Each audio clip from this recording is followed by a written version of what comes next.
So yung Mpox, again, I would like to repeat, ang viral disease na to ay nag-i-spread through close contact with an infected person, animal or contaminated object. Una nakita sa mga monkeys or chongo at rodents, and then animal bites. Tinitingnan din kung meron sa aso.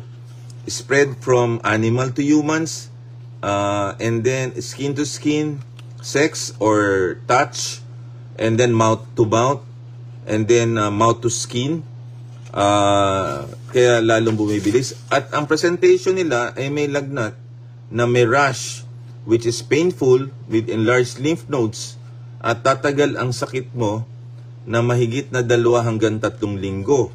Wala tayong bakuna sa ngayon at available lang sa Amerika na hindi agresibo at this point in time. Now, sino ang dapat mag-ingat? Healthcare workers, same household, yung nakatira dun sa bahay na meron yan. Kaya wag nating ilihim.